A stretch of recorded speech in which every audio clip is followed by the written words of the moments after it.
হ্যাঁ, এটাই বাংলায় এটা হবে, আগামী দিনে আরো বেশি হবে। আপনারা লক্ষ্য করে দেখছেন, এটা তো কলকাতায় শুরু হচ্ছে, এবার সারা পশ্চিমবঙ্গের বিভিন্ন জেলায় ব্লকে হবে এটা। দেখুন, তৃণমূলের উত্থান হয়েছিল কোথায়? কলকাতায়। তারপরে আস্তে আস্তে বিস্তার ঘটে বাংলায়। এবার তৃণমূলের পচন তাও শুরু হয়েছে কলকাতায়, আস্তে আস্তে সারা বাংলায় ছড়াবে।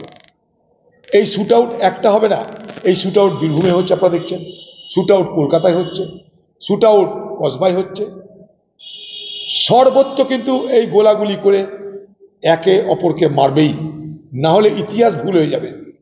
এত দুর্নীতি কিভাবে চলতে পারে? যে পার্টিটার কোনো রাজনৈতিক আদর্শ নেই, কোনো নীতি নেই, কোনো লক্ষ্য নেই, শুধু চুরি করো আর ভোট করো আর ক্ষমতা ধরো, এটা যদি একটা পার্টির লক্ষ্য হয়, ক্ষমতা ধরে রাখো, চুরি করো। একদিকে দিদি কি করছে? সাম্প্রদায়িক রাজনীতিতে মদত দিচ্ছে। দুই, মানুষকে বিভিন্ন অনুদানের রাজনীতি করছে। আর তিন, পুলিশ এবং মস্তানের যৌথ আতাতে সন্ত্রাস হচ্ছে। এই তিনটে পশ্চিমবঙ্গের তৃণমূল সরকার টিকে থাকার হাতিয়ার।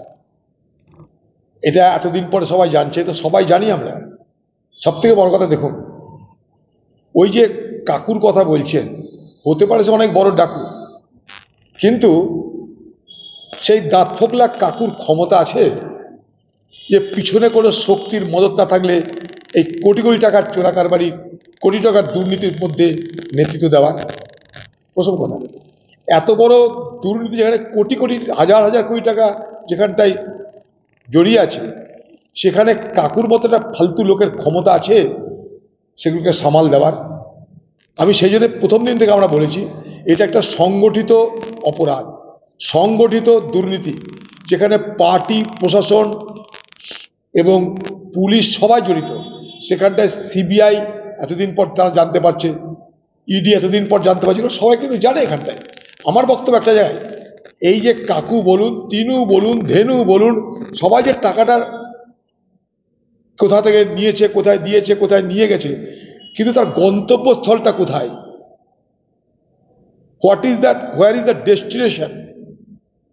এর গন্তব্যস্থলটা কোথায়? এই টাকাটা কোথায় গেল? বঙ্গোপসাগরে ফেলে দেওয়া হলো, কালীঘাটের গঙ্গায় ফেলে দেওয়া হলো, না ভবানীপুরে খোকাবাবুর তেজুরিতে জমা দেওয়া হলো? কোনটা? এইটাই তো আমাদের জানা দরকার। এটা একটা সংগঠিত দুর্নীতি। এই কাকু ফাকুর মতন ফালতু লোকদের ক্ষমতা নেই, তার নিজের ক্ষমতা সব কিছু করে দেয়। সেখানটায় শিক্ষা দপ্তর জড়িত, সেখানে পার্টি জড়িত, সেখানে তৃণমূল নেতা জড়িত, সবাই জড়িত।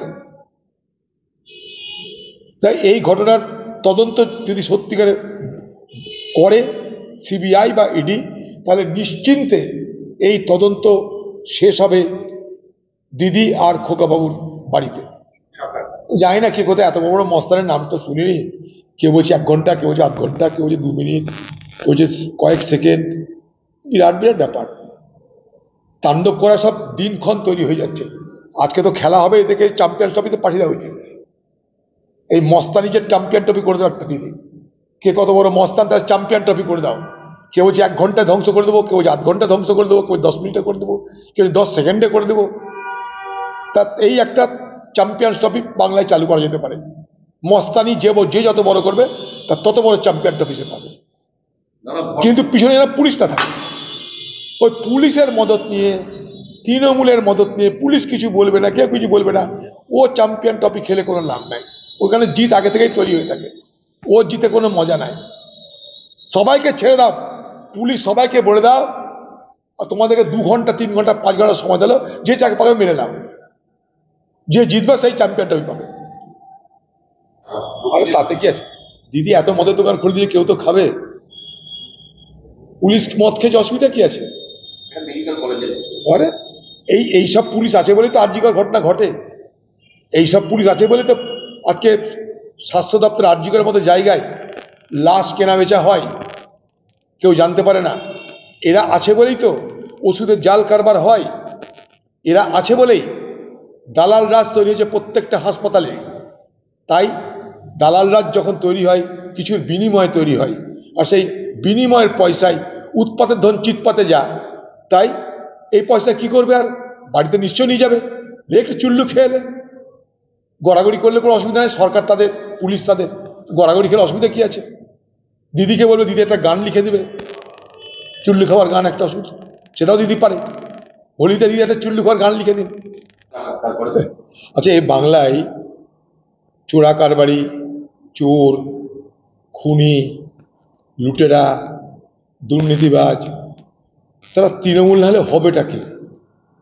সর্বত্র ছড়িয়েছে। দিদির দয়ায় এ বাংলায় চোরা কারবারির অভাব নাই, দিদির দয়ায় এই বাংলায় চোর বাটপারের অভাব নাই, দিদির দয়ায় এই বাংলায় দুর্নীতিবাজের কোনো অভাব নাই। দিদি কোনো অভাব রাখেনি। দিদি অভাব রেখেছে সৎভাবে বেঁচে থাকার ব্যবস্থার অভাব রেখেছে, শিক্ষার অভাব রেখেছে, স্বাস্থ্যের অভাব রেখেছে। বাকি দিদি অন্য কিছুর অভাব রাখেনি। এই বাংলায় চোর, চোরটা, চোরা কারবারি, খুনি, ধর্ষকের কোনো অভাব দিদি রাখেনি। মামাটি মানুষের নেত্রী দিদি সব করে দিয়েছে আমাদের জন্য।